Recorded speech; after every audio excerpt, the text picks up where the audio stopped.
If you like the video, make sure to like, subscribe, and comment for more videos like this. Hikers, campers, and outdoorsy people, what is the scariest human encounter you have had in the woods, deep forests, or on trails?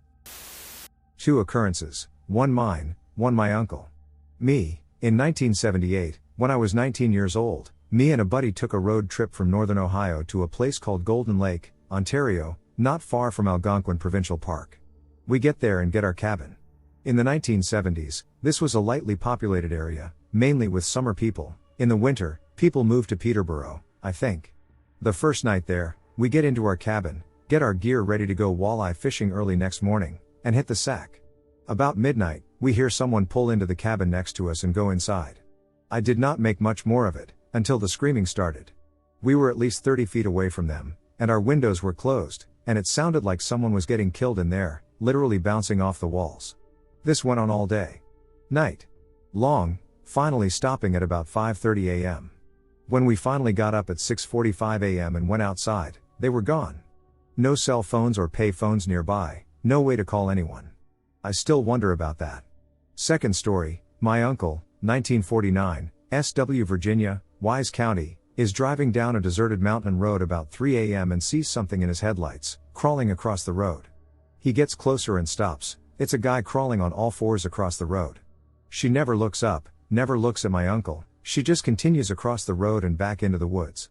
Probably someone drunk on moonshine?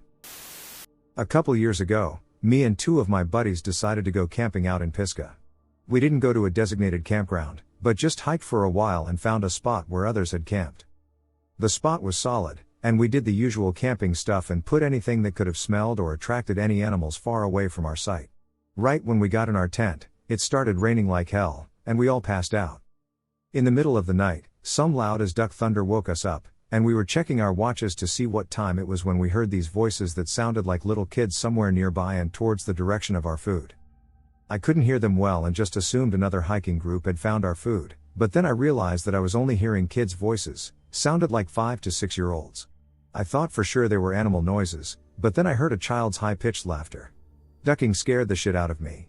The voices eventually stopped, and I assumed I must have just been imagining it, and I looked over at my buddy in my tent, who was also white as a ghost. I was about to ask if he was hearing the same SHT as I was, and then we started hearing ducking footsteps walking towards us.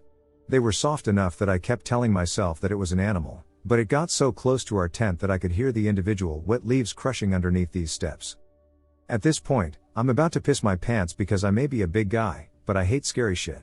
The footsteps got so close that it looked as if they were right outside our tents. And then, without anything else happening, it just walked away. My friend and I didn't speak and just laid there for a couple hours, then passed out after the adrenaline had cooled down.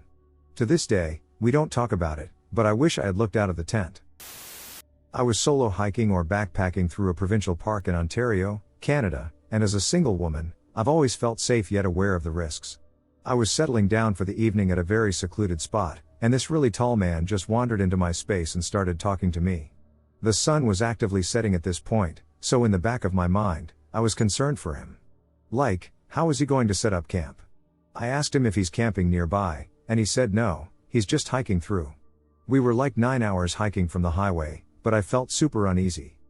He got closer to me, seemed incredibly friendly yet socially awkward, and invited himself to kind of sit in the camp on a log. Our conversation died, and I was hungry and eager to start eating and preparing my dinner. Yet he didn't leave. He sat there in silence for almost 45 minutes as I was setting up my camp. I started to feel unsafe and uneasy through this, and my heart rate was super high.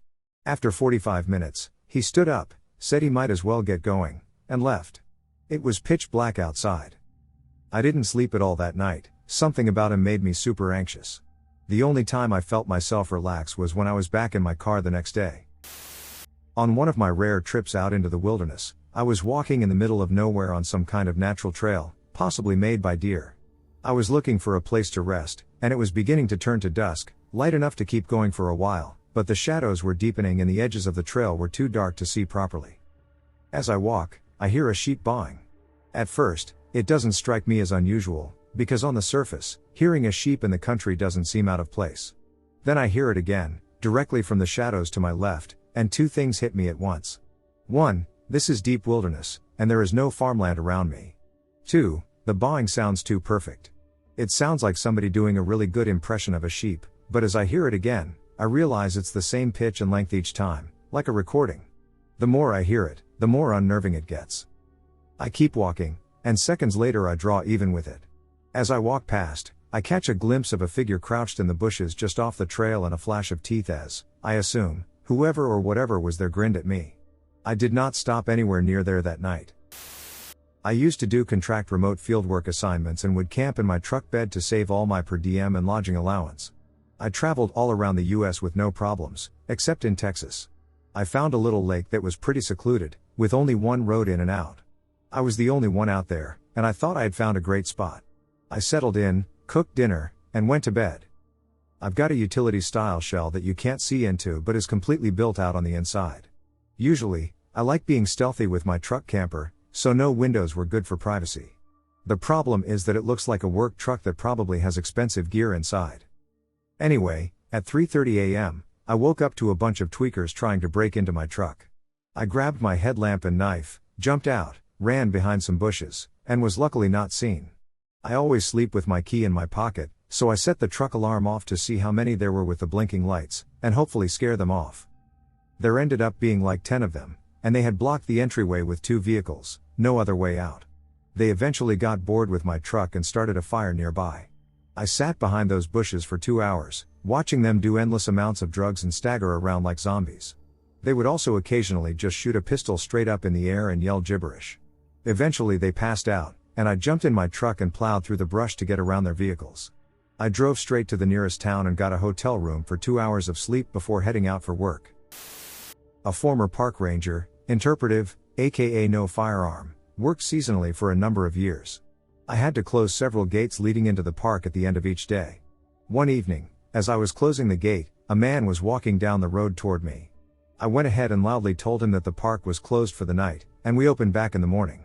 He kept walking toward me without slowing down. I didn't think anything of it, as he was still a ways away and may not have heard me. I busied myself with hooking the chain and locking it. When I finished, I looked back up to talk to him, and he was much closer, about 15 feet away, and I realized he was carrying a knife, one of those skinny fillet knives people use to clean fish. I told him once again that we were closed while I backed away from my truck, retrieved my mag light, one of those big suckers with a nice weight to it, grabbed my radio, and asked for the other ranger to come down there and make it quick. The man had stopped at the gate and just looked at me. I once again told him the park was closed, and he just looked at me, then the mag light in my one hand, and then the radio before turning around and walking back up the road. The other, armed, ranger arrived about 10 minutes later. Response times in the park sucked, and I jumped in with him to go find the guy. There was no sign of anyone anywhere on the road, which was a long 20-mile stretch without any houses. We were on high alert and had the local deputies also keep an eye out, but we never saw the guy again. I go solo camping with my dog, a Springer Spaniel, so he isn't the most intimidating dog. He's just a fluffy goof who loves people. We were at Strait State Park, and I wanted to walk to the beach from our site to see the bridge lit up at night. I went down to the beach, and we were on the sand, and I was getting ready to snap a picture. I just hear my dog snarling. He has never made a sound like that in his life, and he turned to see what he was reacting to. There is a man with no reflective gear, lights, or phone on him just standing in the water, about up to his knees, staring at me. He doesn't say anything, he is just staring. My dog is snarling and circling me as he is attached to my waist, and I book it out there. Go back to my site, get my gun, and just hide in my pop-up. I slept very uneasy that night and texted my folks what the hell just happened as an FYI if they didn't hear from me. I went back to the beach in the morning. There was no one there, but there wasn't anything in the water either, like if I mistook a log for a person or something like that. My boy, Pappy, hasn't reacted to anyone like that before or since then. He sometimes growls at people on the trail that spook me or weird me out, but he has never made that visceral sound since then. I used to hitchhike, so I've got loads of creepy stories. Probably the creepiest I can remember is when I was hiking through the Deep South, in northern Louisiana. I was north of a small town called Quitman, out in the woods. It's pretty heavily forested up there, and it's very rural. I had been passing through this forested area on an old county highway at just about midnight. So I'm minding my own business, my ears are always alert, had been on the road continuously at that point for about 4 years, and I see some strange ass ducking blue light off in the trees to my right. I'm like, WTF is that? So I kind of walk a little slower, and I can see it's headed towards the road, but it's like 100 feet in front of me. So I can tell if it hits the road, it'll be in front of me. So I kind of stand still, not really sure what to do. It's getting closer and closer to the road, and then it goes out of view. So I walk a little farther and can see that the road is curving to the right. I quietly peek around the corner as I get farther up, and I see an old-timey beater ducking hell of a truck parked on the side of the road with its lights off and its engine quietly running. There are these two old men with wizard beards hauling plastic jugs of liquid into the bed of the truck. One of them has a blue headlamp, and it's the one that came from the woods. Only then, as I hid quietly, did I realize I had discovered and was witnessing moonshine bootleggers going about their business.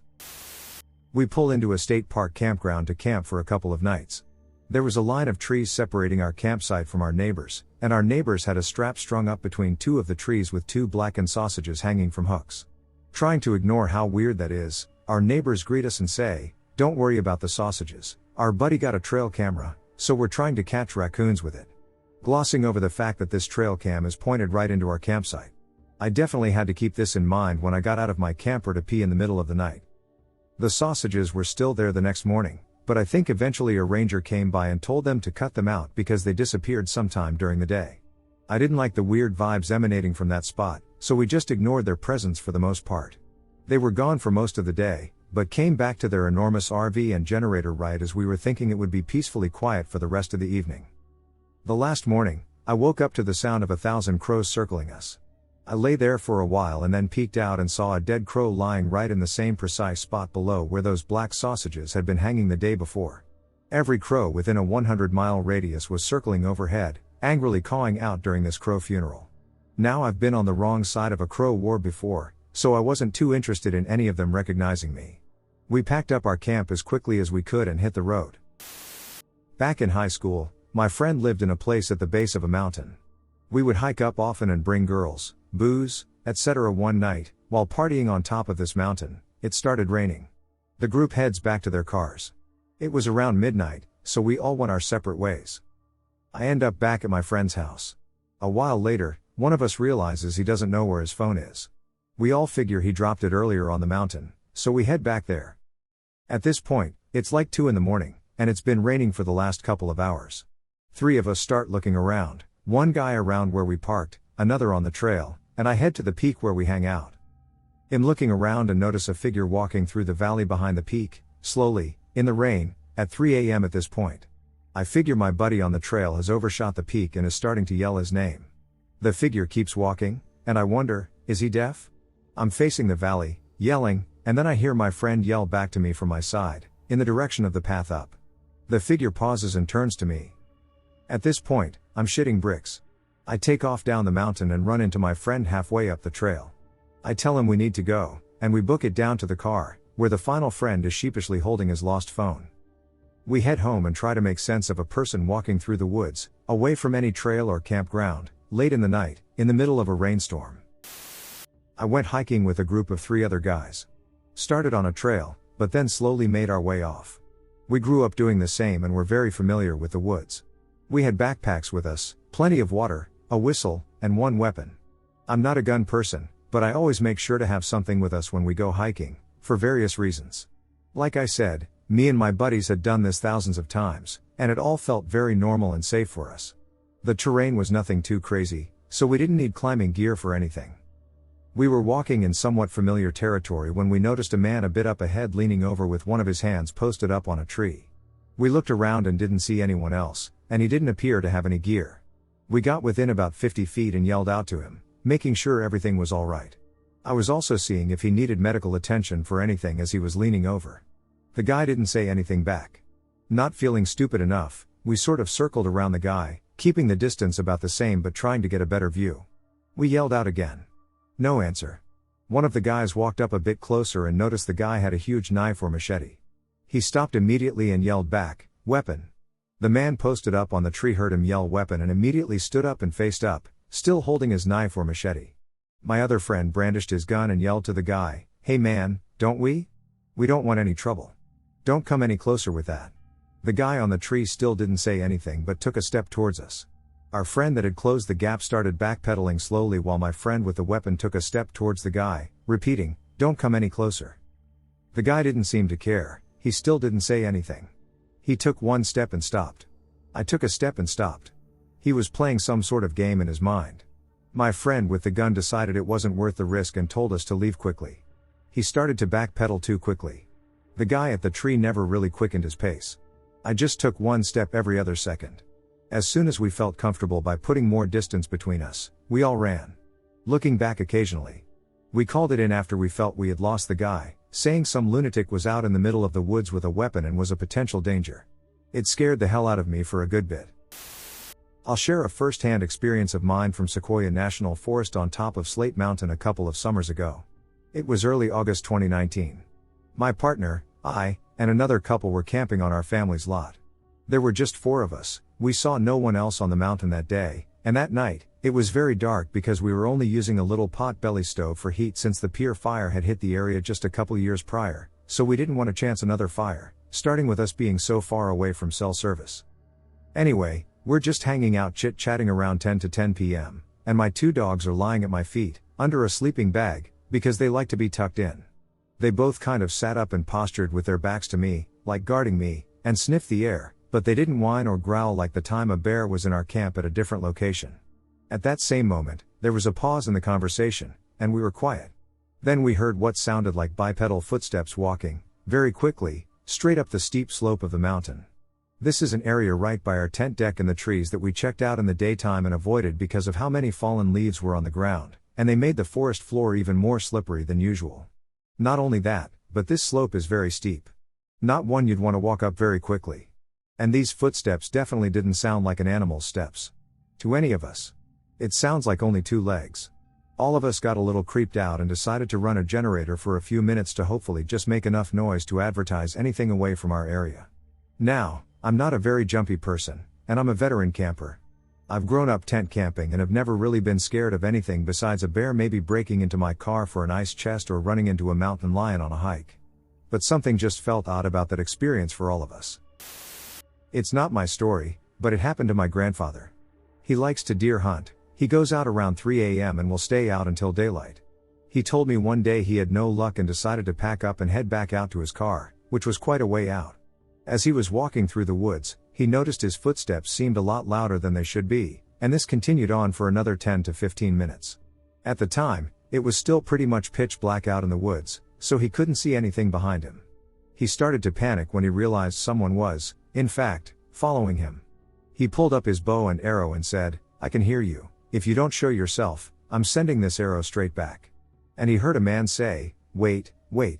I'm just lost, and I was following you to find my way out." He actually ended up helping the man, but he made him walk in front of him the rest of the way.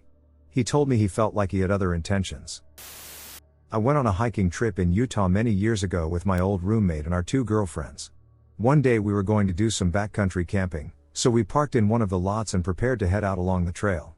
It was early morning, and the parking lot was mostly empty, except for this one man who was lingering near our car. We get ready and set out on the trail, and he starts following us. He appeared to be in his 50s, of small stature, wearing flat canvas beach shoes and a red hat, and carrying no gear at all. The first part of the hike was all downhill as we descended into a valley, and we started to get concerned after we hit the first mile marker and he was still about 20 feet behind us. It was extremely hot, and he had no water and was definitely not wearing the proper shoes for the terrain. We weren't concerned for our safety, but we did start to have concerns about his, especially as we continued further and further along the path. My friend finally goes back and introduces himself and tells him that it's a rough hike, and without water, he should probably consider heading back. He says he just wants to walk a bit further, so we carry on, and the stranger continues to hang back. After the 2-mile marker, my friend heads back again, lets him know our concern, and suggests he head back. The return is going to be mostly uphill, and it's starting to heat up even more. The man says he wants to follow for just a bit longer, and really, there is nothing we can do at this point. We eventually come to an area around the 3-mile marker where things level out, and my friend goes to talk to him again. He tells my friend that he's been in a coma for years and just came out of it recently. He said that the last thing he remembered was Ronald Reagan as president. He said that his sister told him that his coma was God's punishment for all of the evil things that he had done. My friend asked what things, and he said very bad things. We canceled the backcountry camping that night in that area and hiked back out. The scariest thing was an annual camp out my search and rescue team does every fall. It's a retreat, and we do some training and just hang out and bond as a team. Well, we were doing night training, and my dog, who was trained for cadaver and man trailing at the time, alerted to a scent, so we followed it deep into the darkness. We got to a slick, I guess it was a creek bed, and I had a terrible fall. I slid to a small cliff and got off it. Broke 2 ribs and was concussed. I pressed the emergency alert on my GPS that signals base camp when we are either lost or have found the target and need assistance bringing them out. Well, my dog vanishes on me, and I hear footsteps a while later, and a super creepy random guy starts talking to me. Talks about how often people end up in the creek and how often people die because of a sudden flood during hurricane season or tornado season. Just something really off about the dude. He started to look for a safe way down into the creek. Mind you, I'm barely able to breathe, let alone put up much of a fight. Then I hear it, my dog is part Aussie, and Aussie talks at us to communicate. It's a series of trills, a woos, rolled or roos, and different barks. He's using his hurry up, slow poke noises and is close. The guy looks off towards the noise and seems to decide not to come down to where I was. I see one of our team's other dogs first, a massive German Shepherd.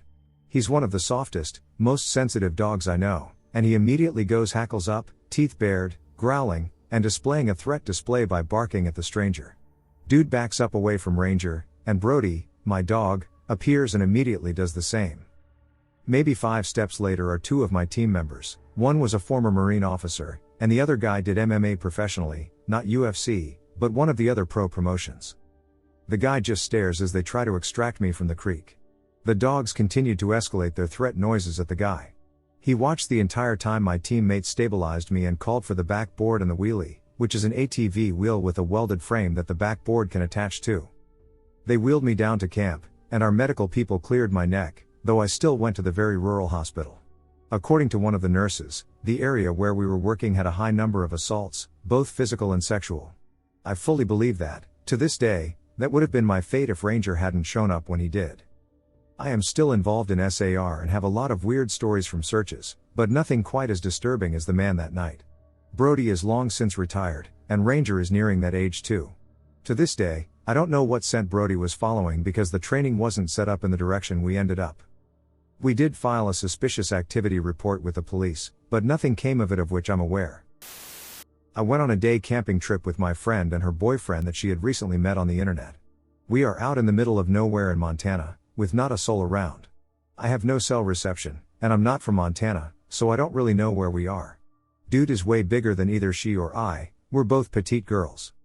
The creepiness starts while we're driving around off-road in my friend's mom's truck, looking for a place to park and set up camp. My friend's boyfriend is driving. We come across a potential spot, and she and I get out to scope it out. While we're doing this, he backs the truck out and starts to drive away. I turn to my friend and say, "What the heck is he doing?" And she starts to run after him, waving him down. He finally stops about a quarter mile away and lets us in. He doesn't say anything, and she just brushes it off as well. He must not have liked that spot. We find a different spot up the road, and this time I wait until he gets out of the car before I get out. I tell my friend that she should hold on to the keys. He starts getting really quiet and sulky, and he won't help us set up our site. Then he starts walking away in one direction without saying a word and just keeps walking. My friend runs after him to catch up with him and ask him if everything is okay. When she does catch up to him and stops to catch her breath, he turns around and starts walking in the other direction without saying a word to her. He comes back to the site and starts rolling around on the ground in the dirt. At this point, I tell her we need to go. She says everything is fine, and I am ruining the trip by not just having a good attitude and trying to get along. He keeps rolling and acting bizarre, so she finally agrees to leave. He is still the one driving, and as we're headed back, out of nowhere, he stops the truck and just sits there. Then he gets out of the truck and starts walking around a pile of rocks and wood. I tell her that if he does anything that makes me seriously think he's going to hurt us, I have pepper spray with me, and I won't hesitate to use it. Eventually he gets back in the truck and mumbles something about just wanting to check it out. He didn't kill us, and nothing else happened, but I felt really freaking vulnerable out there in the middle of nowhere with no one but my delusional friend and this creepy internet stranger. It actually cost our friendship because she simply didn't want to see that there was anything wrong with anything that happened that day, and she couldn't wait to see him again. One time, we were hiking around the camp area and got a bit lost. Time snuck up on us, and before we knew it, it was pitch black. I had insisted that we carry torches, water, etc. just in case, so we could see okay. So we were stumbling around with these lights that lit up a very small amount powerfully, rather than sending a broad beam. So we were heading towards where we thought the camp was when suddenly, in my beam of light, a bright white woman's face appeared, staring right at me. We had accidentally come up on her camp. Then, her dog woke up and started barking, and instantly she started barking along with him too. I've never seen anything like it in my life. Illuminated by the light was just this face snarling and barking like an animal. We freaked out and ran off without saying anything, but managed to find our camp fairly close by. But knowing this wolf lady was out there nearby was enough to keep us up all night. Predictably, once morning came, we couldn't find her sight, and we left the same day because of how unsettling it was. She really looked insane. I, 25, male, was camping solo at a primitive wilderness site along the Linville Gorge Ridge, NC. Late afternoon-ish, a guy, age 30 or so, drove by, stopped, and parked at the entrance to my spot, about 40 feet from my car in sight. It was 20 degrees Fahrenheit, and I was the only other person on the ridge with about 15 or so open spots. I thought it was weird, but whatever. He gets out of his car and just stands there, silent, looking in the other direction for about 5 straight minutes. Never looked at me or moved. I was just staring into the woods opposite me. I was just casually sitting by my fire watching him, like, is this chill or am I going to get murdered? He finally turns around and walks right up to me. We engage in casual, quick introductions, and I can see he's wanting to stay for a while. He seemed okay, but a little weird, nothing too alarming. After 10 minutes or so of conversation, he says he's up here from Florida to see some waterfalls and asks where they are. I tell him to check out, and he still hangs out and keeps chatting. He's mostly making sense, but occasional nuances in his sentences were throwing me off a little. Then he starts telling me how much he hates the cops and how he needs to stay away from them. This was pretty weird, and although I was curious, I didn't want to know why and didn't ask. We moved on. To make an already long story a bit shorter, we talked about his interests in random religions, wishing he could stop smoking weed, and then he brought up the time I lost my mind. That's how he referred to whatever that moment was. And he kept saying how bad it was, how we have regrets, and just consistently would say, the time I lost my mind.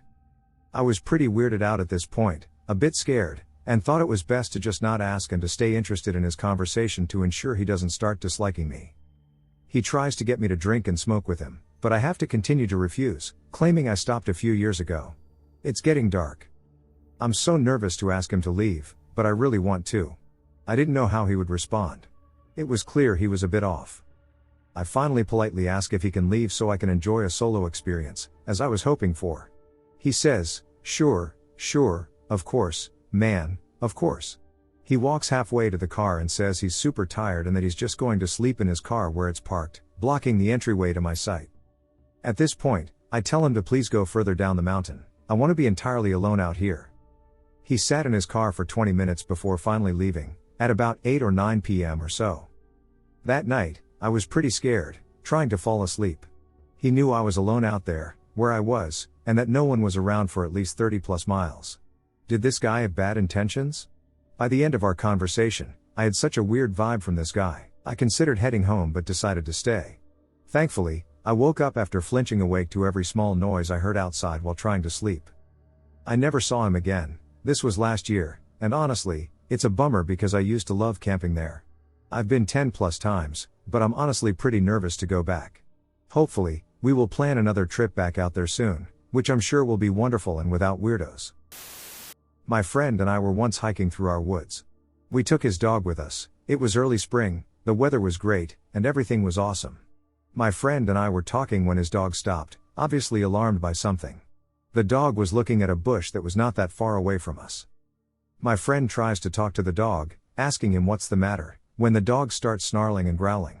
He also starts barking loudly, and my friend and I turn our attention to the direction of his barking, the bush. We approach it, and all of a sudden, a man pops out of the bushes. My friend and I stop dead in our tracks and look in shock. I remember he had a knit cap on, he wore a black sweatshirt, and he had short shorts on. He looks at us, and we stare at him for maybe a minute. My friend barely keeps hold of his dog, who is going berserk, all the while saying nothing to each other. Finally, after what seems like an eternity, the guy from the bushes turns around and starts walking slowly in the opposite direction of us. He is gone in a few minutes, and my friend and I are left wondering what the hell just happened. His dog calms down, and we approach the bush. We looked at it, but aside from a butterfly knife, we found nothing or anybody else. We find our way back, and we are out of the woods in less than 10 minutes. To this day, we have no idea who this guy was, what he wanted, or why he was hiding in the bushes. It was definitely one of my scariest encounters ever. Back in 2021, my husband and I were camping in Wyoming at the Boysen Reservoir. We got really lucky and were able to book a beachfront site, directly leading to the water, but the downside was that it was very, very far away from the other campsites. We were essentially isolated from everyone else at the time, though it sounded like a dream come true. The thing about Wyoming is that it's so desolate, to the point where it's pitch black and eerily silent once the sun is gone. We set up our camp and enjoyed our fire, but shortly after that, a random SUV with blacked out windows came driving down our road and into our sight. They drove towards us. My husband tried to wave to them in case they were lost and needed help, but instead they ignored us and drove down to the beach, stayed there for 5 minutes, turned around, and went back up the way they came. We immediately got a bad vibe. My husband told me to throw everything in the car, and he kept shining a flashlight towards the beach because we had a feeling they dropped someone off to watch us. After we packed up, we got in the car and hauled ass. Lo and behold, the same car drove back into our campsite, and when they saw us leaving, they actually started chasing us. Mind you, the roads in Wyoming are bumpy and unkept when you're in the wilderness. On top of that, there is enormous wildlife that wanders in and out of the streets. My husband said, "I have to go fast, are you okay with that?" And I said, "Just go and get us out of here." We were easily going 80 miles per hour down these windy roads, and even through a canyon. They were on our tail for about 10 minutes until we lost them after passing through the canyon. The most terrifying experience of our lives. We think about it to this day and wonder what could have happened if we didn't listen to our gut at that moment. I went on a camping double date in the Stanislaus Forest outside of Yosemite. I found the site on freecampsites.net, and it was at the bottom of this massive gorge that took about an hour to drive down. There were 2 campgrounds along the river at the bottom of the gorge. The first was right at the bottom, like as soon as you stopped descending, but it was full, so we drove another mile to the second one, which was totally empty. The site we chose was in between the dirt road and the river, with a bunch of sagebrush type bushes separating the site from the river. We noticed a few odd things around the site. Namely, there was a large rat trap with a rope tying it to the metal grate used for grilling in the fire pit. On the river bank, someone's underwear, socks, shirt, and pants were laid out to dry on a log. We didn't really think much of it. At around 9 p.m., once the sun had set, we were sitting around the fire, drinking some beer. My back was to the river, and I was facing the road. All my friends were on the opposite side of the fire facing me. I heard footsteps coming towards us from over my shoulder, in the direction of the river. I said something like, "Do you guys hear that?" And as soon as I said that, the footsteps got louder. It sounded like someone was running towards us with boots on. Everyone jumped up out of their seats. I was chopping firewood, so I had an axe in my hand and yelled something like, "What the duck?" As soon as we jumped up, the footsteps stopped. We couldn't see anything, so we grabbed a flashlight and shined it in the direction of the footsteps, but we didn't see anything. All was calm for maybe 10 minutes while we decided what to do. Then we heard some sticks breaking, like someone was adjusting their stance. We threw everything in the back of my van and hightailed it out of there. I've been camping my entire life, and I've heard animals walking around at night. This was not an animal. The footsteps were very clearly from a person. My friend Ash is super outdoorsy and always goes up into the foothills on his days off, hiking whenever he has the chance.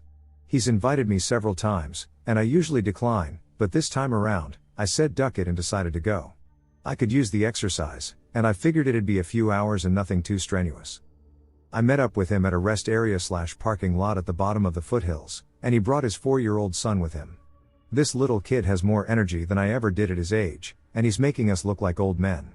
He runs ahead a little bit while Ash and I try to keep up. I ask him if he's worried about him getting hurt or lost, but he tells me he's been bringing him up here since he could walk, and it's never been a problem. Fast forward an hour or so into our hike, and we're up a few steps into the hills. There are a lot of trees and shade, which makes the heat a little less taxing, but Ash's son is gone when we round a corner on one of the trails. Ash isn't worried, but I'm internally freaking out. He calls his name a couple times, and sure as shit, the kid comes barreling out of the trees off the side of the path, holding a big ass stick and laughing. He runs up to his dad, mumbles something in toddler talk, and Ash leans down. His son whispers something in his ear, and Ash gets a shocked look on his face. He tells his son to show us where it is, and he grabs his hand. This was the first point through the entire hike that Ash kept his son on a leash, so to speak, and he had this growing look of concern on his face. We come off the path and into a clearing past the trees, and there's a pile of torn up clothing, various splotches, and stains of red on them. At that point, we noped the duck out of there and cut the hike short. We talked about it a little bit, but Ash found a new place to go hiking and hasn't let his son run off without him since. This past summer, my partner and I were camping in the Adirondacks. We found a great, privately owned little backwoods campsite that consisted of just 2 lots. Accessible by car, 4-wheel drive required. Right by the water. Very peaceful and secluded. It looked great on the website. When we arrived, we went to the owner's house, up on the main road, and they provided instructions on how to reach the site. When I tell you the owner's house was creepy, I mean it was creepy. It was a trailer home surrounded by the weirdest garbage. Empty fish tanks, dirty old children's toys, doll heads, disfigured scarecrows. Proper spooky shit. Our alarm bells were already going off. It turns out accessing the site required at least 15 minutes of straight off-roading, though they assured us the path had been well cleared, and we took confidence from the many positive reviews we had seen for this site. We set out down the grass path to our site. As we progressed down the path, it became increasingly clear that the route was, in fact, not easily passable by car. It had been a rainy summer, and the ground was slippery with mud and knee-deep puddles. The overhanging branches were barely cleared, as if the owners hadn't cleared them for a year or two. And the path narrowed considerably the further we went. By the time it was clear that things would only get worse, the path had become way too narrow to turn around, and the chances we could reverse our truck the whole way, 15 minutes of steeply sloped, off-roading conditions, seemed equally impossible. At one point, when we were assessing the path on foot, I noticed what was a very, very clear human footprint in the mud. Barefoot, definitely not either of ours. It still gives me shivers to think about it. Regardless, having few other options, we pushed forward until we eventually reached our site. Frankly, I'm amazed we even got there. It was around 8:30 and we were tired, so we decided just to stick it out, set up camp, and leave in the morning. But neither of us slept that night. The site absolutely seemed like it could have been a secret hangout for drug addicts or worse. Given the owners, it was also possible this whole site was set up to rob campers in the night. We didn't tell each other until the morning, but we were both strategizing escape routes in case we were descended upon by unsavory characters. The problem was that it proceeded to rain all night, and there was a very real possibility we wouldn't be able to drive back out on all the mud, given the conditions of the path. There was a very real possibility we were going to need to call for an emergency rescue or tow out. But the thought of being stuck in that creepy, secluded site for another night, or more, until whenever it stopped raining and dried out, was way, way worse than paying the premium to get out. So in the morning, we trekked up on foot, assessed the route, and decided to make a go of it. By some miracle, and my partner's driving skills and a beast of a truck, God bless you, Ford. We got out. I think we were both nearly in hysterical tears when we saw the main road. We drove our exhausted, dirty, delirious asses to the nearest coffee shop, a Dunkin', a treat for us Canadians, and celebrated over mediocre coffee and breakfast sandwiches while we booked a motel for the rest of our trip. Moral: trust your gut. We should have turned back when we both got red flags from the owner's vibe. Then we should have turned back when the path first became a bit rough. We will pick our sites more carefully next time. We were camping in a small, wooded area that only had one track leading to our campsite. 2 friends and I are sitting and chatting by the fire when one of my friends notices a light in the distance, behind our campsite. It freaks us out because the light is coming from a place that is impossible to get to unless you go past our campsite. Otherwise, it would take you hours to cross bogland, think swamp, and rocky hills from the nearest road. We watch the light as it moves towards us, slowly but surely. Then a second light appears next to it. At that point, we thought, duck this. We grabbed whatever SHT we could and bolted out of there. I followed the track to my car and drove to my friend's parents' house. We were really embarrassed for getting so scared, but when we told my friend's dad, he seemed concerned. He couldn't understand how or why anyone would be out there. That freaked us out even more. The next day, we went back to get out our tent, and other stuff, and it looked like someone had entered the campsite. Things were moved, and one bag we left behind was opened, and everything emptied out. It took me a couple of days to shake the feeling of creepiness. Not PNW, but one evening I went up to watch lightning. I was living in my trailer at the tower. The other lookout in the district is quite seasoned and spent about 10 years at my tower before moving to the other one. I told her I was going to go up, and she said, Don't be surprised when you realize just how many weirdos are driving around the FS roads late at night. So I go up, the lightning is west of me. I was planning on staying an hour max. It was just after sunset, but I quickly realized the lightning was moving straight for me. I decided to stay. It was my first time in the tower after dark, and the short distance to the trailer seemed too far in the dark with lightning approaching. We got absolutely hammered. It was like someone was swinging a flashlight around on a rope. Constant lightning. One so close, I could still see it for a while, burned in my retina. I've got a boondocker about a half-mile down the road. He's staying for the whole 2 weeks. I've chatted with him and petted his dogs. Eventually, around midnight, I see someone driving up past the boondocker towards the tower. I'm a woman, alone. I really don't want to be talking with anyone at this hour or on the catwalk in a lightning storm, so I stay low. I'm watching them, though. Past me, the road narrows to a 2-track trail, not suitable for anyone in this rain. They drive past me. They stop before the road narrows. I can see 2 people outside the truck with flashlights. I'm making mental notes about the truck because this is weird. What could they be looking for? A lost cow? That would be absurd. My mind is trying to find a rational reason why they'd be up there like that. Something that's not hiding a body or taking someone out to dispose of them.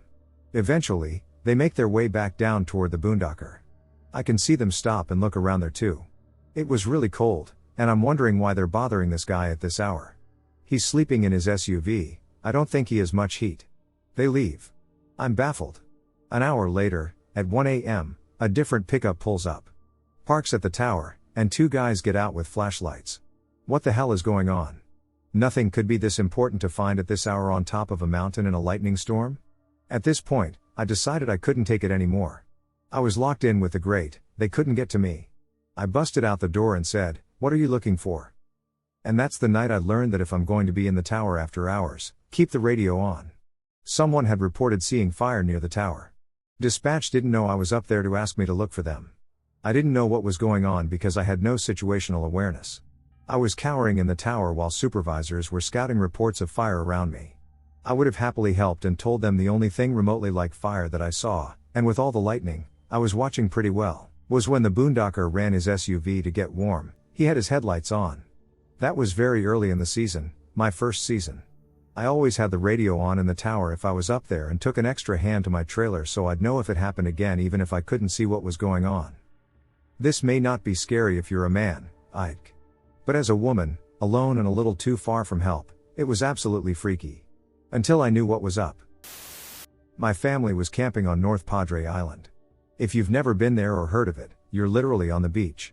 Our camper was set up just off the beaten path that was being used as a road up and down the beach. It was incredibly remote. The roar of the ocean and the constant wind were both peaceful and deafening. Adding to the desolation was the fact that the nearest camper was more than a quarter mile away in one direction and out of sight in the other. Being in such an out-of-the-way destination also meant there was no cell service of any kind. On the afternoon of our second day on the beach, my husband and 2 oldest children had to go back to the mainland to get some supplies, leaving my youngest and me alone with no vehicle or means of communication. Things were lovely and easygoing as we played in the surf and relaxed reading in front of the camper. Periodically, trucks would drive past, searching for a fishing spot. They moved down the beach often, never to be seen again, likely because they had found their spot. At one point, a small red pickup passed us, and the man driving waved. I returned the friendly gesture and went back to reading. Not long after, the truck returned to pass in the opposite direction, again with the driver waving. My son continued playing in the surf, and I kept reading my novel when suddenly the little red pickup stopped between us. While I could still see my son, having the pickup between us made me uneasy. Then the driver rolled down his window and started asking questions. He was friendly but was getting fairly detailed in his queries. How long are you here? Where did you come from? Where are you headed? Who are you with? And so on. I gave inaccurate and vague answers but was afraid to tell him to get lost, as I didn't want to escalate the situation with absolutely no means to contact anyone. He continued to chat me up for around 15 minutes until finally he headed back down the beach, to see if he could find a spot to bring back his kids later in the day. There are literally 20 plus miles of beach to camp on. I'm pretty sure there were plenty of spots. Glad to be rid of the nuisance, I tried to relax again, but something about the guy bothered me. Unfortunately, he and his little red pickup were back within a half hour, stopping again. This time he rolled down his window and said, "It looks like you've got the best spot on the beach. Maybe the kids and I will be back and parked next to you." They can all play. I gave a nervous laugh, and he left. I then promptly went into the camper, took our handgun out of its safe, checked to be sure the safety was on, and loaded it. I brought my son inside and locked the door. Now, maybe that guy was just friendly, and I was just on edge. But I was not about to find out if my gut was right if that red pickup rolled up and stopped again. When my husband and older kids finally pulled up, I burst into tears. We were in a national forest, dispersed camping, but using a spot off the road that clearly many had camped at. Our truck was visible from the road, but the campsite was down a little trail and not visible from the road. We happened to be putting dinner equipment and food back in the truck at the end of the night, after dark, when a truck approached on the road and stopped about 50 yards away. It sounded like two guys having an argument until we realized they were yelling at us, obscenities, etc. We figured, let's close up the truck and go back to our site so they couldn't see us and keep quiet. They turned off their headlights, slowly rolled by our site, stopped, and then told us they were going to FNG kill us and would come back for us in the middle of the night, etc. Then they shot a gun, presumably straight up in the air, but we couldn't see it, and peeled it out. Freak us out. It was probably just a couple local drunks entertaining themselves, but why they were on that road, a random Forest Service road in a national forest, at that time and decided to do that, I have no idea. We thought about packing up and leaving but figured there was no chance they'd come back. Wandering into someone else's campsite in the middle of the night when you don't know how many people are there or what they're like is a recipe for disaster. We didn't think they'd try that. We were unarmed, but they didn't know that. Fortunately, it was 4 men, but I think if it had been my wife and me, we might have left. Another time, we were dispersed camping in Daniel Boone National Forest in Kentucky. After a fun day, we were all sitting around, starting to work on dinner, etc. A woman came up into our campsite, 6 men, and started asking directions for how to get back to the road where her car was. She was absolutely not dressed for hiking, casual sneakers, long sweat pants that had gotten all wet because they touched the ground, and I think she didn't even have a backpack with supplies. And she probably had about 45 minutes before the sun would drop too low and it would get dark fast.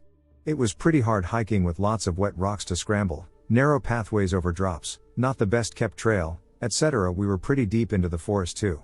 I would not have wanted to be alone and lost and trying to make it back to my car at that point, especially as unprepared as she was. We offered her water and food, which she refused, and she eventually went on her way. She wasn't threatening at all, but her story seemed so implausible because of the way she was dressed and how dumb she would have had to be in that situation. It just gave off a very weird vibe. I thought there was a chance she might have been scouting out our campsite on behalf of a hidden group for some sinister motive, but we never heard or saw anyone else the rest of the night. This happened about 6 years ago. As stated, I was about 12 and my brother was 26 at the time. My brother had been serving in the U.S. Army for several years when this happened and was deploying to the Middle East on his second deployment, if I remember correctly. Also of note was that he is a Green Beret and had recently, 3 or 4 months prior to this trip, completed the Army Special Forces qualification course, Robin Sage and all that, and by then was an active duty SF engineer sergeant. Definitely not someone you'd want to duck around with. Given that we both grew up with a passion for the outdoors, he thought it would be nice to take me on a backpacking trip in northern Alabama, the Sipsey Wilderness for those familiar with the area, before he left for 9 months. The trip had gone smoothly up until the 3rd night we were camping out. Around 8 p.m., we had our camp set up, eaten dinner, and were sitting by the fire talking about typical boy shit, guns, girls, etc. For some reference, our spot was about 50 yards from a large stream and about 50 yards downhill adjacent to the large path. Our camp, the stream, and the path formed a triangle of sorts.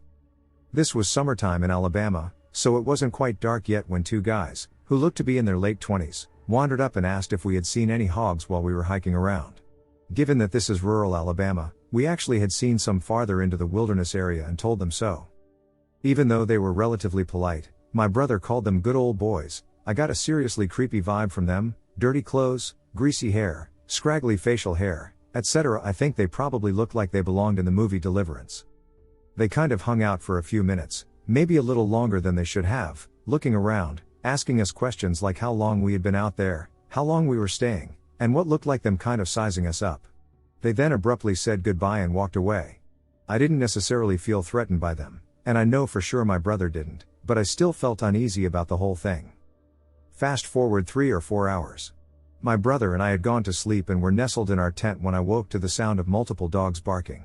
I've always been a heavy sleeper, and they sounded like they were only about 100 yards away. My heart immediately started pounding, and I kicked my brother through my sleeping bag and asked if he was awake or had heard the dogs. He responded, "I'm awake, they've been getting closer for the past hour or so, just lay still and don't make any sounds." Needless to say, 12-year-old me was about to shit my pants. We would also hear sporadic shouts from several different sources, but neither came any closer. A few minutes later, my brother whispered, "They're just hunting for hogs, they use the dogs to pin them down, and then they shoot them." This gave me some relief, but not much. Somehow, I managed to fall back asleep. The fact that they were doing this at night was a huge red flag, as my brother later told me, but I think he was just trying to keep me calm. Fast forward to what was probably another 3 hours, around 2 a.m. I had managed to sleep pretty well after first hearing the hog hunters when I woke up to my brother squeezing my shoulder firmly, saying, "Wake up, put your shoes on quick, and follow me. Be as quiet as you can." My heart immediately went back to racing because I heard the dogs and voices in the distance, farther away than before but still distinct.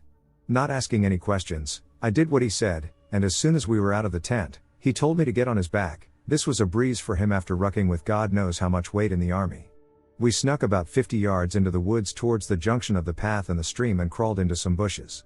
It was up a hill, so we had a pretty good elevated view of our campsite. I remember as we were lying there how loudly I was breathing and how quiet he was when I heard the very distinct sound of a pistol slide racking. I looked over, and my brother had his pistol, a HK-USP that he gave to me a few years after this story took place, and was watching the campsite and surrounding area. I started to whisper to him when he put his hand over my mouth and pointed at the campsite. The group of hunters had been steadily approaching our camp, and by this time, 30 or so minutes, they had reached it.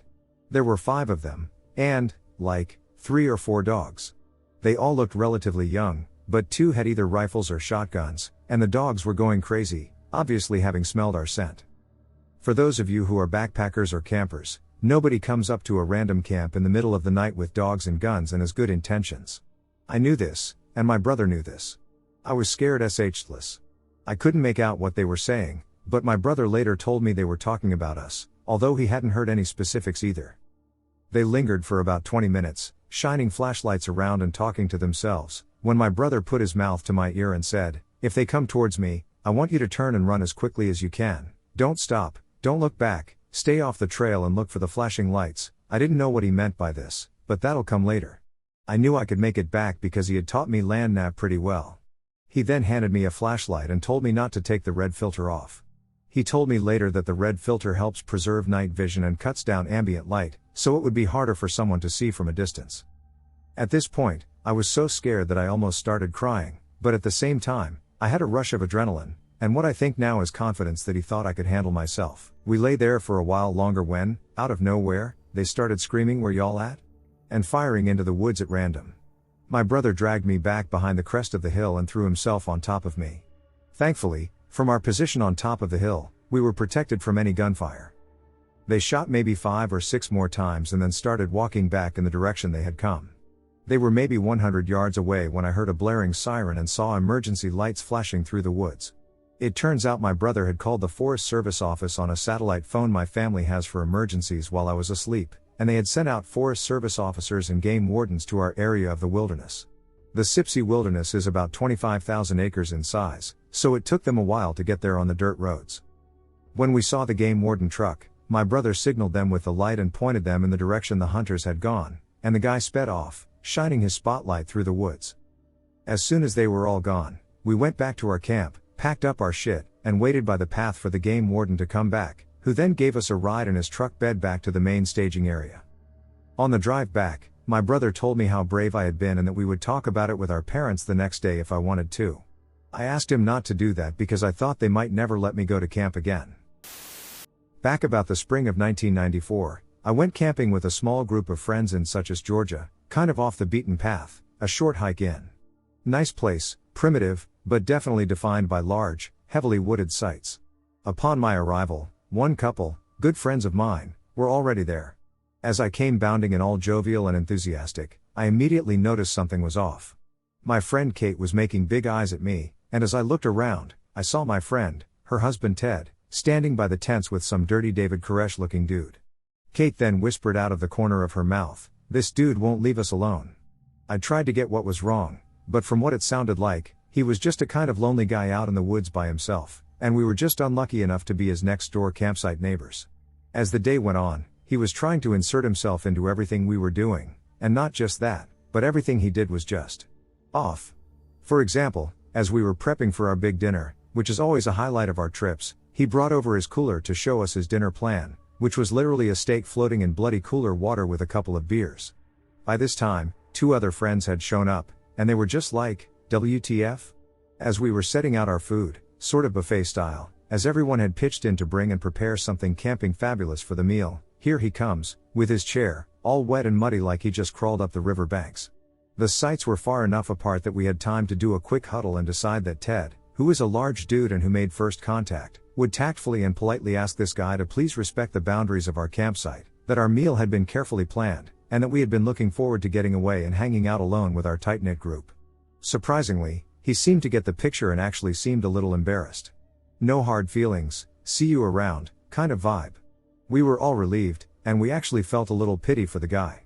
As it got dark and we were all stuffed, sitting around our campfire, having partaken in various calming vices, suddenly, out of the darkness and into our firelight, came our neighbor. We immediately go silent as he proceeds to join our circle and plop down in front of the fire. As he pulled his knees up to his chest, we all noticed at once that he held loosely, in one hand, a giant Desert Eagle pistol with his finger resting on the trigger. We froze and just stared at him for what seemed to be an eternity. Then he said, just as casually as could be, "Anyone want to check out my piece?" We just stared in disbelief. Then, my buddy Dave just piped up and said, "Nope. No, thank you."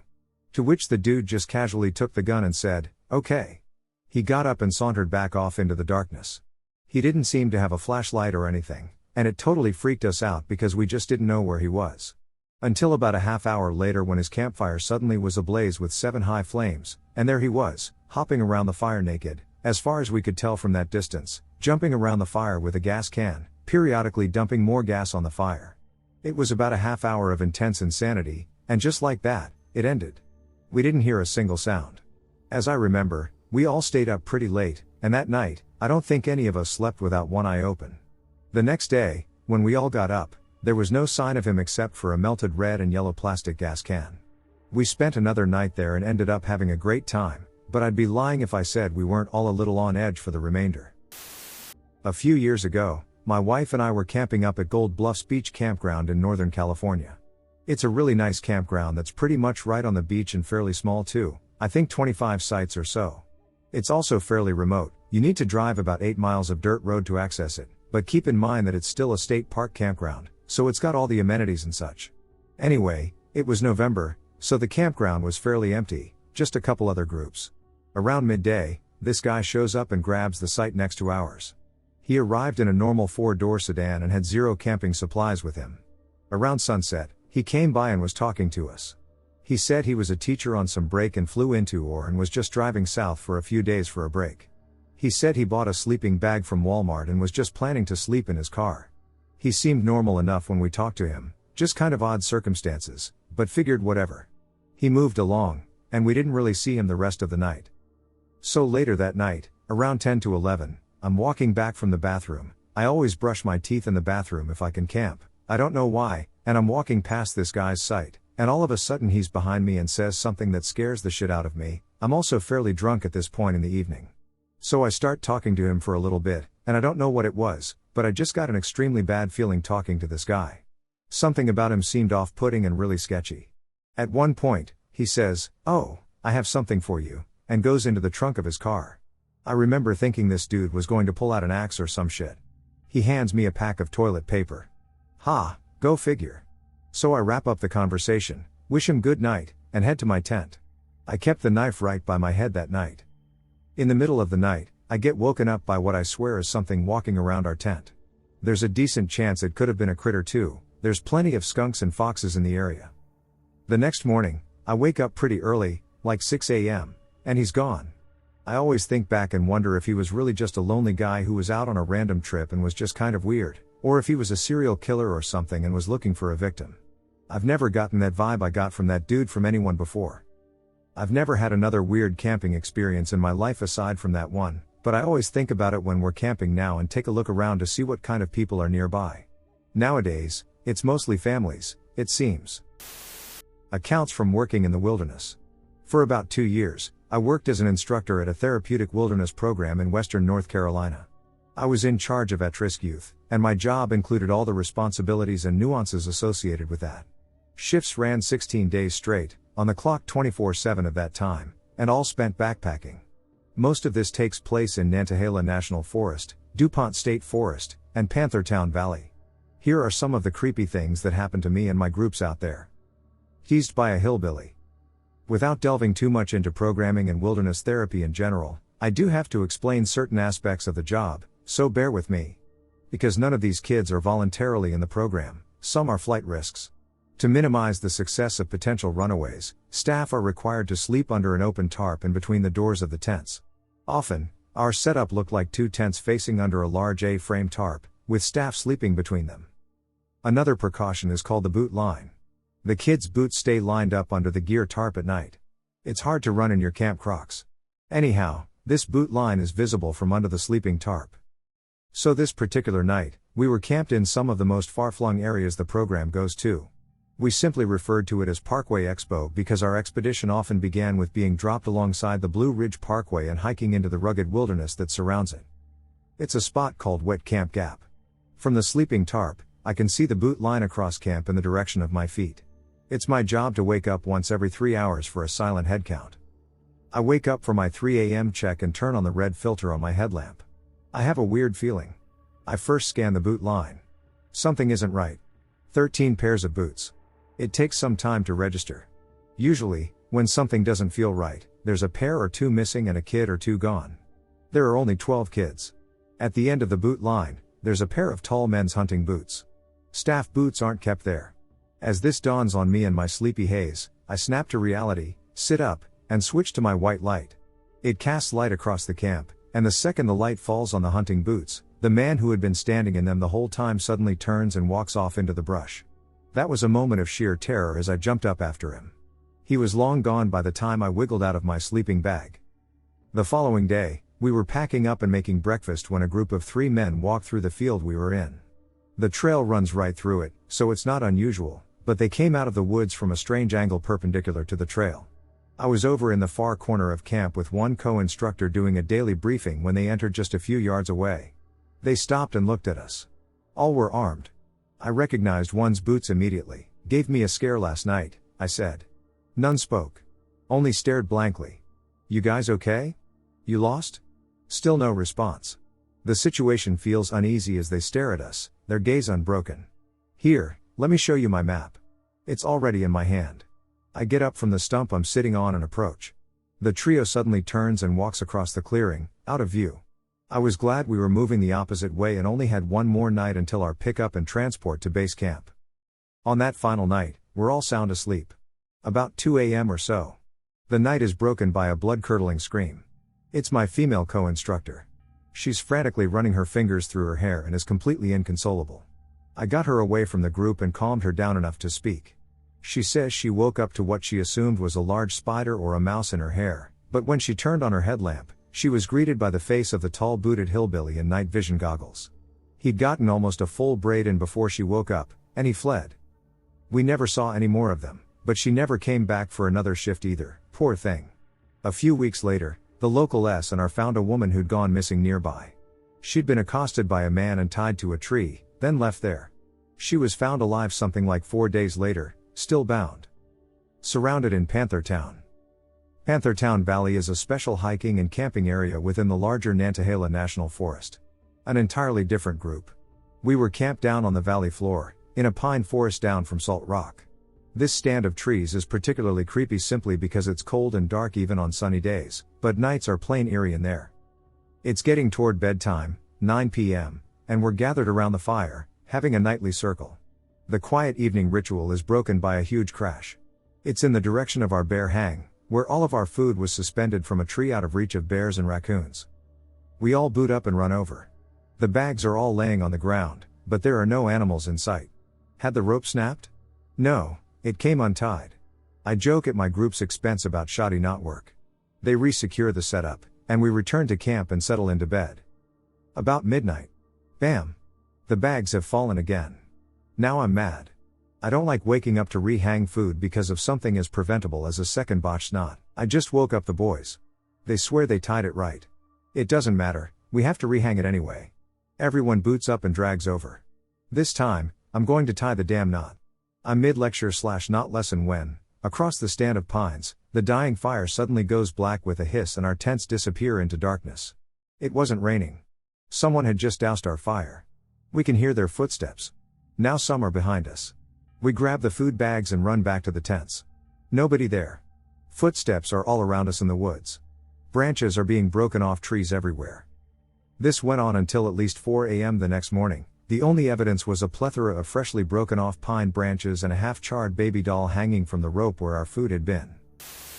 Me and about 8 other high school friends went camping. We were all 16 or 17. We went on some crown land, about an hour and a half up some logging roads. Around 5 p.m., we heard some gunshots off in the distance. However, this is a common place to hunt, so we didn't think too much about it.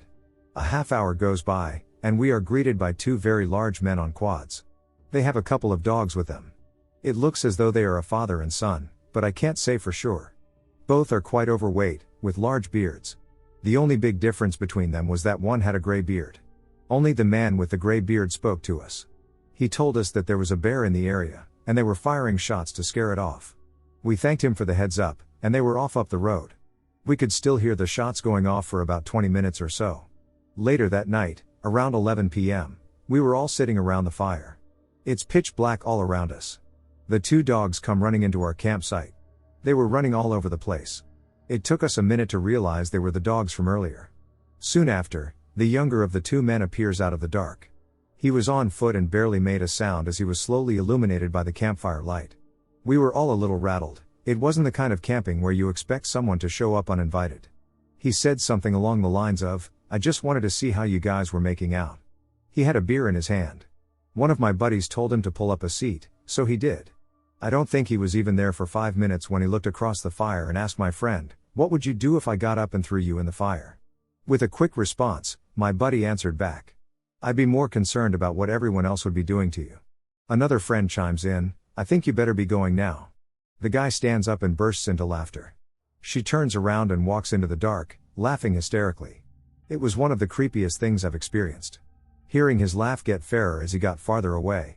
We were all like, what the duck was that about? We all slept with a pocket knife or a hatchet that night. I woke up the next morning, packed up, and got the hell out of there. One time, while doing nighttime land navigation training in the military, I crossed paths with a fugitive who was currently on the run, with a nationwide manhunt closing in on him. We were headed out to the nav course and were seeing all kinds of police on the side of the road and going in and out of the woods.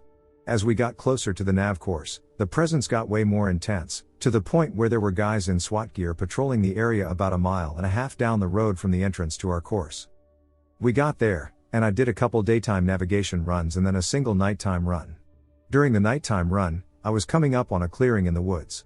Part of the training involves being tactical and maintaining some sort of situational awareness. So, before just blasting out into the clearing, I stopped to observe for a minute. It was cloudy, and there was very little illumination out, so I could see, but not well enough to tell a whole lot of detail. I saw something moving across the field and decided it was one of 2 things. 1, it's an animal of some kind, big enough to be a problem if I got too close. 2, it's my instructor. In this phase of training, it was common for the instructors to act as opposing forces, so if you get compromised, you're in for a hurt. You would have to use E&E, which means evade and escape. If you can't tell by the name, this involves a lot of running, and they wouldn't hesitate to toss gas at you either. So, it could get bad quick. So, I decided that, whatever the case may be, it was in my best interest to let them pass. So, I crept a little further back into the tree line and found some brush to hide behind. I could still see the mass moving, and it was getting closer. By this point, I could tell it was a human. So, I thought, okay, game on. If I'm getting thrashed anyway, I'm getting the drop on them. Whoever it was, they were close enough at that point that if I moved, they would have known exactly where I was. So, I just chilled until they were right in front of me and came into the tree line where I was. Now, something else to remember is that during this phase of training, you don't get a real rifle. They give you a rubber rifle to simulate carrying the weight, but also so that you don't ruin or lose an actual rifle. Since we did so much in open water, and also because the training is mentally stressful and they don't want you having access to a firearm for obvious other reasons. Same reason they don't give you bullets until you're on the rifle range in boot camp. So, I'm in the woods, in the middle of the damn night, with a rubber rifle, and I think one of my instructors is closing in on me. They get to about 15 feet from me, I suppose, and I jump up, aim my rifle at them, and yell, "Marines, mother ducker." Bang bang, which is what you say when engaging in notional warfare. At that moment, it became abundantly clear that this was not one of my instructors, because whoever it was screamed like a child and started running the other way. At first, I started to go after them, but then my brain kicked in, and I was like, okay, why the duck would they run away from me? So, I stopped, moved back into the tree line, and found a new place to hide for a little bit. The person, whoever it was, disappeared back across the clearing. I waited a good hour before I moved again. I wanted whoever it was to either get good and far away from me, or I wanted them to come back and pass by. I figured after an hour that if they were coming back, it would have happened by now, plus there is a time limit on these navigation courses, and mine was almost up. So, I got up, booked it across the field to my final navigation target, got my code, and headed back to the hooch, where the instructors were hanging out. I got back, handed in my codes, and passed the course. The instructors asked me if I had been yelling or something, and I said, yeah, there was someone out there. I thought it was y'all, so I was engaging. But they ran away, they laughed and said, yeah, right, no one else is out here tonight, meaning no other units were training.